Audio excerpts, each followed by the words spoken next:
Hello, my name is John Fernandez. I'm a senior lecturer in exercise physiology at Hartpury University. Aside from my role at Hartpury, I also sit on the BASES Equality, Diversity and Inclusion Committee. And my name is Linda Greening. I am the Head of Inclusivity at Hartpury University. And we're here today to talk to you about an initiative running at Hartpury called Diversity Dates. Just a little bit of background around Hartpury then. We have Hartpury University and Hartpury College as two institutions on the same campus, which are among the UK's leading specialist education providers in agriculture, animal, equine, sport and veterinary nursing.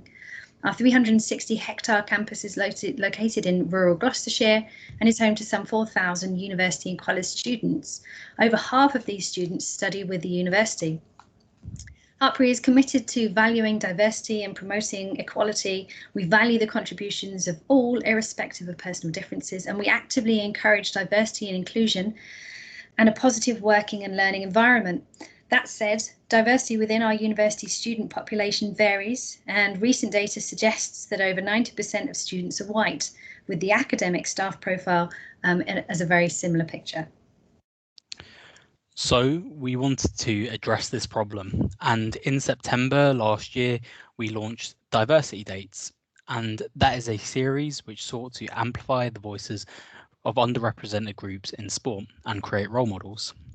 We think it's been a success, so we want to talk to you about it, and in particular help you to see if you can address any problems within your own institution. So to do that, we're going to analyze the problem and help you identify if there's one in your field, and then detail the practicalities, the enablers and barriers that we faced when implementing this.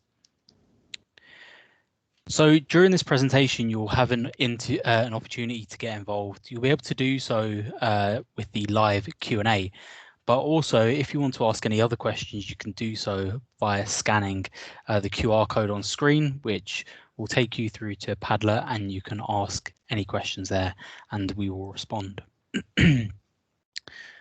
So the place to start first is, well, identify if there is even a problem. And to do that, we're going to start a bit wider. So we need to realize that academia and sport exist within society. So the same issues we have in society, we're going to have in sport. So, for example, we currently have a prime minister and have had prime ministers who openly say discriminatory things. And not only that, but they refuse to apologize for them. So it's present within society, and on the kind of theme of prime ministers, we only have to look at the prime ministers we've had in this country to realize there's a massive difference in genders. One kind of issue is that actually these ills within society may actually be amplified and exacerbated in academia and sport. So let's go through that. In terms of the academic setting, well, there is a lack of women and BAME professors, for an example. So this is the most recent data as of early this year, and the data suggests that there's less than 1% of Black university professors. The actual number is 0.067%, despite Black populations making up about 3% of the British population. There's still an issue there in terms of over the past 5 years, there's been 3,000 professor posts, but only 50 of those have gone to Black candidates. And as you can see down the bottom of that picture, there's also an issue in terms of the gender gap, with only 28% of women holding professorships, and the remaining amount obviously going to males, to men. One thing to consider here is the intersectionality. So Black women are going to account for an even smaller proportion of that. Outside of academia, we kind of have the sport and exercise issue. This is a very over example, and it's actually pretty common, to be honest. This is Serie A, the leading league in Italy. This is their campaign, leading football league, sorry. This is their campaign to say no to racism. There's no need to get into this example. This is overt racism. But then we have the issue that often takes place during online conferences and seminars, and we've all seen this. We have the male, pale and stale conference speakers. This is I guess it's almost comical example from the Confederation of Professional Golf. This is the speakers for their diversity and inclusion panel, let alone sport having an issue or a lack of BAME or black and brown folk within the sport. This is their attempt to improve that, which probably isn't going to attract many people. So one thing to kind of highlight here is that there are actually people in high-level positions in sport and academia, and these people exist. So to give you a couple of examples, we can take Professor Nicole Keith, who is the president of the American College of Sports Medicine. That is the biggest sports science network in the world. We have Nigel Walker, who is the director of the EIS. So these people do exist, but probably not in the proportions we want them to. So we wanted to address this problem because seemingly no one else was doing it. And what we wanted to do was actually attract and retain people from the next generation. And the key question we were asking ourselves here is, how do we sell these people? How do we amplify them as key role models? And that was the inception of Diversity Day. So this is openly a series which amplifies the voices of underrepresented groups and creates role models for those in sport and exercise. In terms of what it is, it's a series of online talks whereby an expert speaker comes on. They give us a bit of a background to themselves. They tell us their daytime drink of choice, which is just a little kind of comical one in there. They then talk about their research area or their practice for about 15 to 20 minutes. We have some follow-up questions and finish off with some key questions related to diversity and inequality. So those are, what barriers have you faced in your career? How have you overcome those barriers? And what advice will you give to your former self? So in creating this, we had to go through several key steps. We had to come up with a name and a platform. We had to identify speakers. We had to promote the material. And of course, we had to get institutional buy-in. So this is what Linda is going to detail for you now.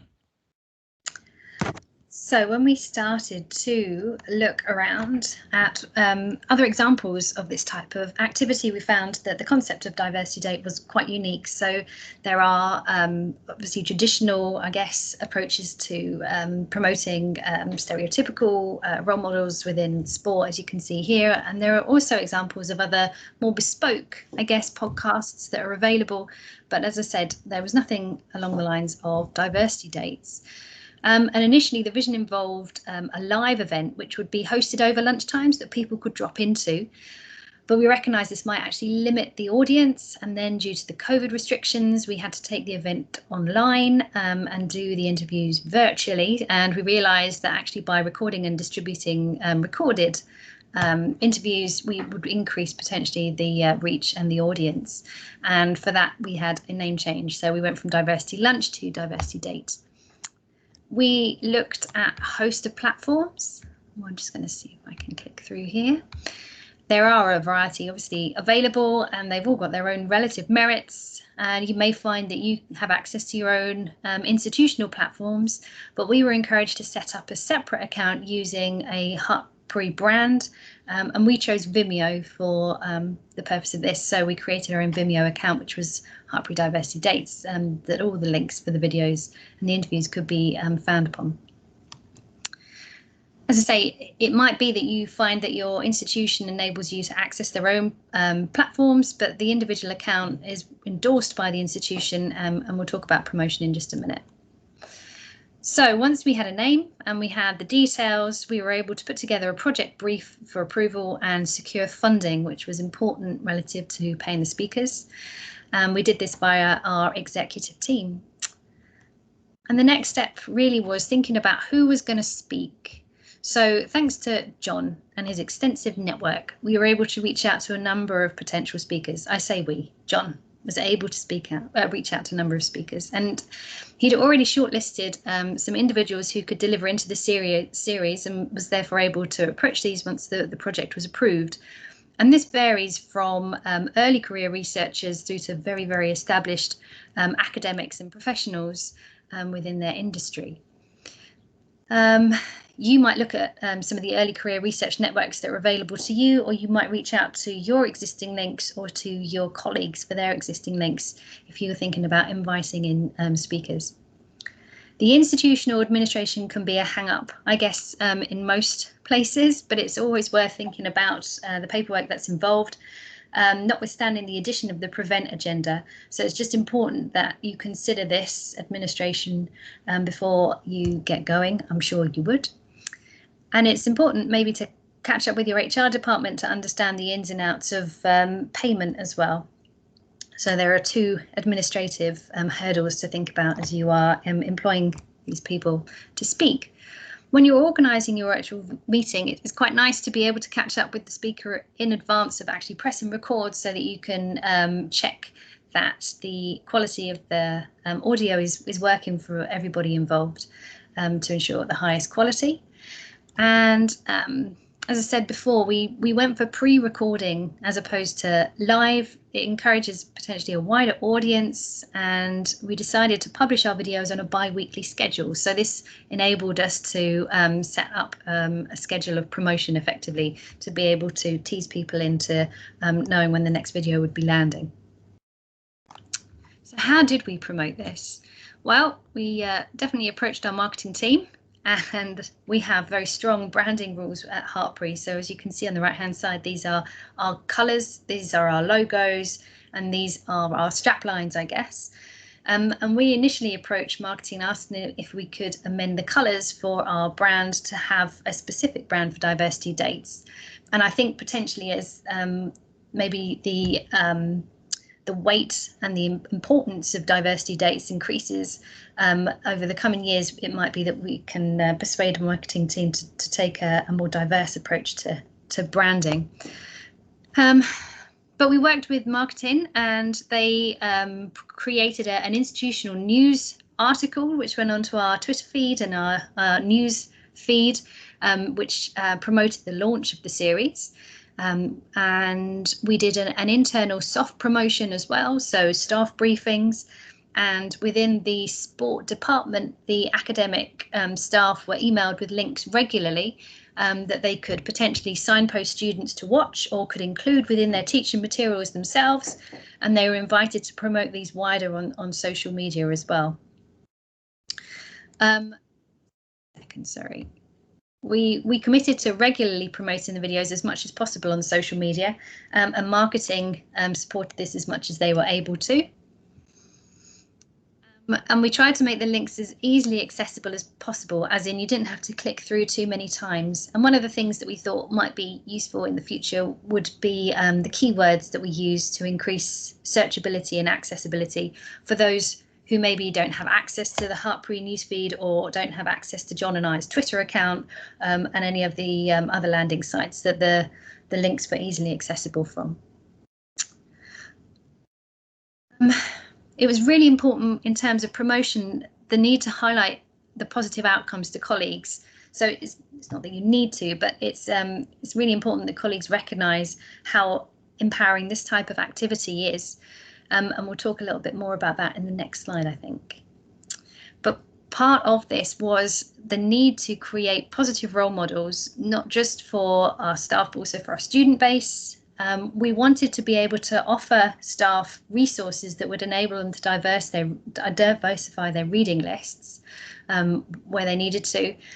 And it also provided opportunities as a positive outcome for colleagues to listen to and appreciate the experiences of underrepresented individuals in the field of sport and exercise science. So getting institutional buy-in then, it's very important obviously to get approval that you have sponsorship at executive level, but you also need buy-in at faculty level too.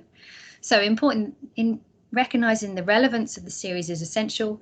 It also helps colleagues to become advocating and amplifying allies, and the subject endorsement from academic staff means that they can include it either in lectures or they can share links with students where it doesn't fall within their teaching materials. From our point of view, it's really important to link the project to the inclusivity agenda of the institution so that you've got increased impetus when you're working with HR, when you're working with marketing, and you're working with your colleagues. And you might link it to the values and policies of the institution, and you might check whether you've got an inclusive teaching and learning guide, which also highlights the need for diverse examples within teaching materials. One of the areas that potentially we're going to tap into more in the future is our student union, thinking about how active they are on social media and how it's a good landing site for many of our students to access links where they're not maybe getting access through teaching materials and the other ways that we try to promote the series. Getting institutional buy-in from the departments that you're working with are also massively important. So we met with our marketing team in advance to establish the launch and also how we might be able to use or not platforms and how they might be able to help us with promotion on a bi-weekly basis. And we would recommend meeting with HR teams as well. We wanted to highlight in terms of institutional buy-in that this was not positive discrimination. It's affirmative action in relation to amplifying the voices of those that may be underrepresented in the sport and exercise field, and it was a strong message that we tried to put across, specifically coming from a majority white institution. So it's offering ideas, role models and aspiration for our students, as much as helping staff to increase their recognition of diversity within the field. And we really wanted to emphasise that it was an empowering programme and we wanted staff to get on board with that too.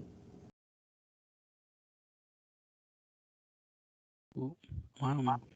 So we are aware that this wasn't perfect and we need to take steps to ensure that this is better for next time round.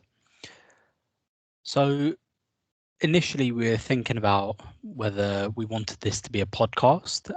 This is before we even launched it, but we opted for a recorded video because we wanted people to see the visual characteristics, and we thought that that might help to build relationships and to improve the kind of role model status.